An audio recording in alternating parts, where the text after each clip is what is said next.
నిన్న జరిగిన 4 గంటల 15 నిమిషాలకి మన స్టీల్ ప్లాంట్ మెల్టింగ్ షాప్ 1 దగ్గర ఒక సడన్ ఎక్స్ప్లోజన్, లిక్విడ్ మోల్టెన్ స్టీల్ని పట్టుకుని ఒక బకెట్ లాంటిది ఉంటుంది, దాని ల్యాడర్లో అది బ్లాస్ట్ అయింది. ఆ బ్లాస్ట్ అవడంలో దాదాపు నిన్న మనందరికీ తెలిసింది దాదాపు 8 మంది చనిపోయారు, ఒక 6 మంది గాయపడ్డారు, తీవ్ర గాయాలని.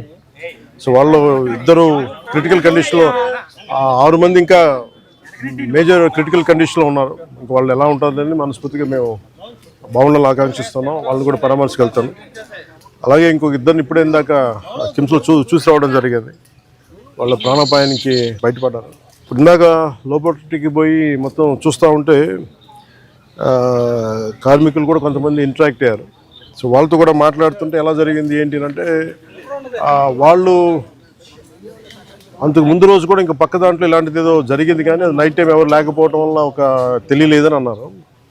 ఇది బేసిక్, ఇది ఎంత సేఫ్టీ ప్రోటోకాల్స్ ఎంత జరిగినాయి, ఎంత మెయింటైన్ చేశారు సేఫ్టీ ప్రోటోకాల్స్.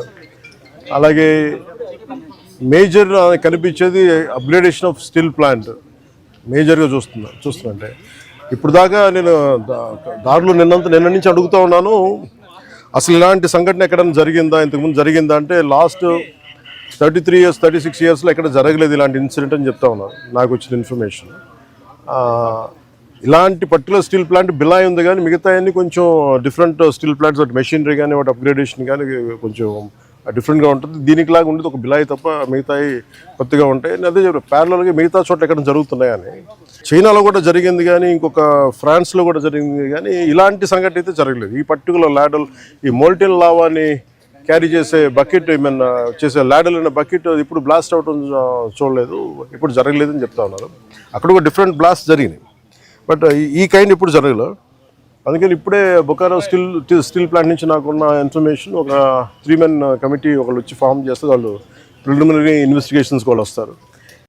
ఏ నేపథ్యంలో జరిగినాయి, సేఫ్టీ ప్రోటోకాల్స్ ఎలా ఉన్నాయి, సేఫ్టీ ఆడిట్ ఎలా జరిగింది, ఇవన్నీ పరిగణలోకి తీసుకొని వాళ్ళు చేశారంటే ఇవన్నీ సీరియస్ ఇష్యూస్ కాబట్టి కూర్చోబెట్టి ఒక ప్రెస్ మీట్లో ఇది ఒక ఎమోషనల్గానో ఏదైనా కూర్చోబెట్టి సడన్గా ఒక మాట అనేయకూడదు. అది మా అందరి మీద బాధ్యత ఉంది. అందుకని ముందు ప్రభుత్వ పరంగా కానీ మొత్తం అసలు ఒక్కొక్క రెగ్యులర్ ఎంప్లాయీస్ ప్రాణాలు కోల్పోయిన వాళ్ళందరికీ కూడా 1,72,00,000 వారికి అందజేయడం జరుగుతూ ఉంది. అలాగే కాంట్రాక్ట్ ఎంప్లాయీస్కి 45.75 లక్షలు, అలాగే వాళ్ళ ఎంటైటిల్డ్ టర్మినల్ బెనిఫిట్తో పాటు మరణించిన వారి కుటుంబానికి 20 లక్షలు ఎక్స్గ్రేషియా, మరణించిన వారి కుటుంబ సభ్యులకు ఒక్కొక్కరికి ఉద్యోగం, సివియర్గా ఇంజూర్ అయిన వారికి 10 లక్షలు, అలాగే ట్రీట్మెంట్లో అయ్యే ఖర్చు మొత్తం రాష్ట్రీయ ఇస్పాట్ నిగమ్ లిమిటెడ్ వారు భరిస్తారు. అలాగే స్టీల్ ప్లాంట్ ఉద్యోగుల పిల్లల చదువులు ఏ విధంగా అయితే కొనసాగుతున్నాయో అదేవిధంగా మరణించిన వారి పిల్లలకు కూడా అది వర్తిస్తుంది, వారి చదువు అలాగే కంటిన్యూ అవుతుంది. మరణించిన వారి notional date of superannuation, that means retirement, ఏ రోజు వరకు అయితే ఉంటుందో అప్పుడు దాకా వారి కుటుంబ సభ్యులు స్టీల్ ప్లాంట్ క్వార్టర్స్లోనే ఉండొచ్చు. అలాగే ఎవరైతే కుటుంబ సభ్యులు స్టీల్ ప్లాంట్ టౌన్షిప్ బయట ఉన్నారో వారు కూడా ఇఫ్ దే డిజైర్, అంటే వాళ్ళు కోరుకుంటే ఆ స్టీల్ ప్లాంట్ క్వార్టర్స్లో కూడా వాళ్ళు కూడా ఉండొచ్చు.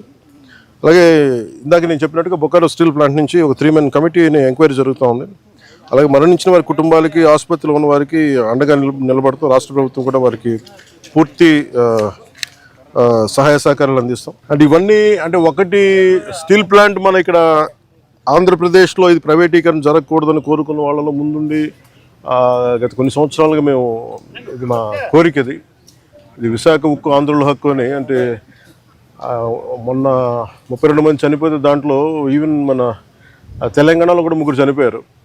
ఇది మన విశాఖ దానికోసం అప్పుడు ఉమ్మడి రాష్ట్రంలో. అందుకని ప్రైవేటీకరణ జరగకూడదు, ఇది మన రాష్ట్ర ప్రభుత్వం కింద ప్రభుత్వ స్టీల్ ప్లాంట్ కింద ఉండాలనేది మా అందరి ఆకాంక్ష. అదేవిధంగా కేంద్ర ప్రభుత్వం ప్రధానమంత్రి గారి నాయకత్వంలో ఇది అలాగే కొనసాగిస్తున్నారు అదే స్ఫూర్తిని. అది ఇప్పుడు మాకు ప్రిలిమినరీగా మేము చూస్తున్నప్పుడు అందరితో మాట్లాడుతున్నప్పుడు అనిపించింది some kind of upgradation is need.